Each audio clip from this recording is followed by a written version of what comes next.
Je vais essayer d'expliquer, surtout aux personnes de groupe maison, comment, de l'église de Veneux, comment utiliser ce Zoom, comment gérer une séance après que tout le monde est déjà connecté. Okay? Je vais montrer quelques fonctionnalités, mais comment gérer une réunion de 5 personnes, environ 5 à 10 personnes.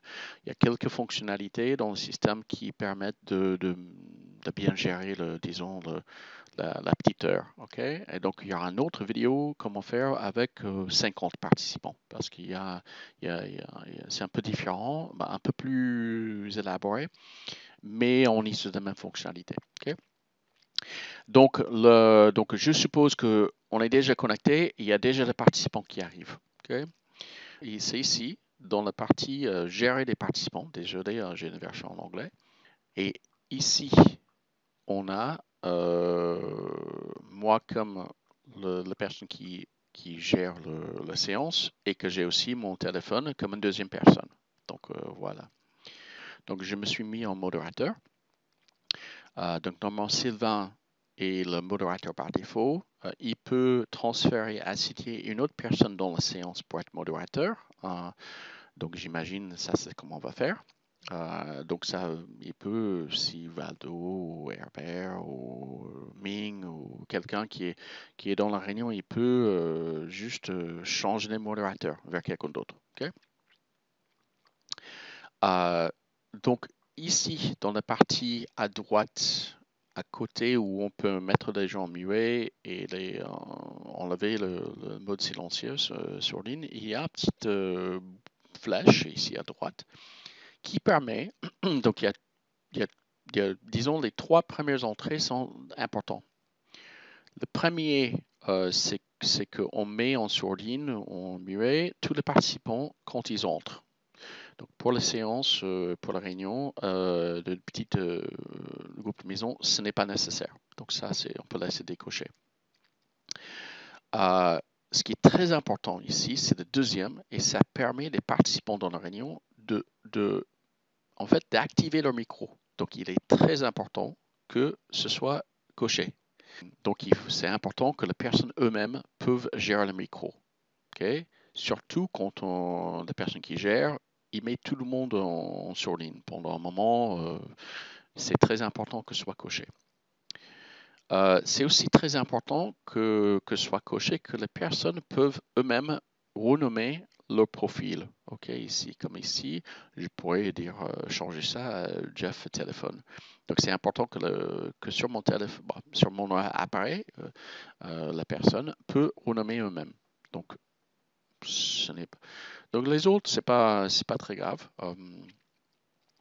pour ce qu'on fait avec des groupes de maison. Okay? Donc, ça, c'est pas important. Mais juste ces deux-là, c'est très important de le faire. Et pour un groupe de maison, ce n'est pas important quand ils rentrent qu'ils soient en muet. Okay? Donc, ça doit être comme ça. Deuxième chose, c'est que ici, on a le bouton ici permettent de mettre tout le monde en mode sourdine, en muet. Donc, on peut mettre tout le monde muet. Okay. Et ici, on peut aussi cliquer encore une fois. Il y a un petit bouton qui dit « Je laisse les gens réactiver leur micro ». Ça, c'est très important, tout ça. Okay. Donc, j'ai mis tout le monde muet. Maintenant, j'enlève muet de tout le monde. Okay. Et donc, ça permet... je vais faire ça. Je vais mettre muet de tout le monde. OK. Et je vais montrer que avec le téléphone, je vais remettre. Donc, je vais demander de... Voilà. Donc, on a, encore une fois, je vais montrer ici. Regardez ces micros.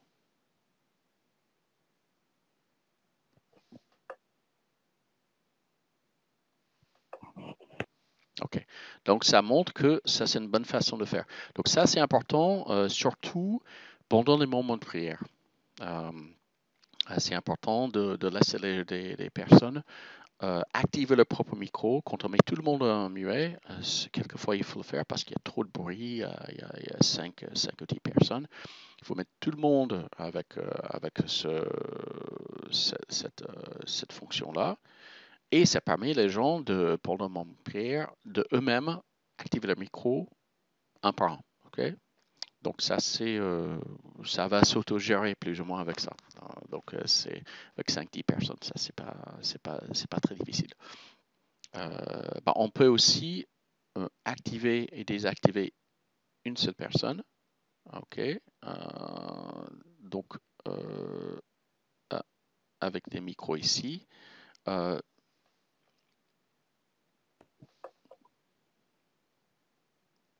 Et je remets. Ok.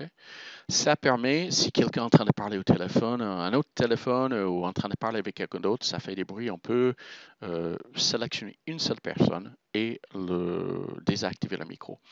Et si jamais aussi, s'il y a un besoin de désactiver la vidéo, c'est aussi possible de faire. Donc, pour une raison spécifique, ok? Donc ça, c'est les grandes lignes de choses. Donc, je ne sais pas si on a besoin d'utiliser ce bouton réaction. C'est le bouton réaction, ce qu'il fait. Je vais faire sur mon téléphone pour montrer. On voit ici qu'il a fait une petite signe. Mais je ne sais pas si donc on peut baisser la main. Je ne sais pas si on a besoin de ça vraiment pour 5-10 personnes. Ça va s'autogérer plus facilement avec des petits groupes. Donc ça, c'est des grandes lignes. Donc on peut aussi, si besoin, donc ça, cette fonctionnalité, ça s'appelle, c'est chat en anglais, mais je crois que c'est conversation en français. Ça, c'est quand on clique sur conversation. Cliquer et donc on peut envoyer un message. Bonjour à tous. Et on peut envoyer le message. Je crois que faut comme ça, voilà. Et donc, il envoie un message à tout le monde. Et si besoin, on peut aussi envoyer un message à quelqu'un de spécifique. Donc, je peux choisir mon iPhone comme le participant. Et donc, et je vais faire ça. Et il envoie uniquement le message dans le chat à côté pour cette personne. Je ne sais pas pour le petit groupe, on a vraiment besoin de cette fonctionnalité, mais au cas où, il existe. Donc voilà. Une dernière chose qu'on peut faire, j'imagine, c'est uniquement si on veut montrer,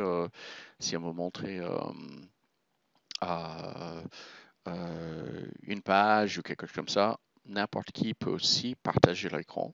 Et donc on fait comme ça.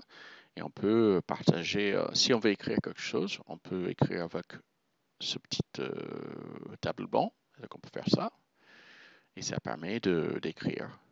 Si on veut écrire quelque chose, on peut aussi mettre du texte. Et on peut taper bonjour.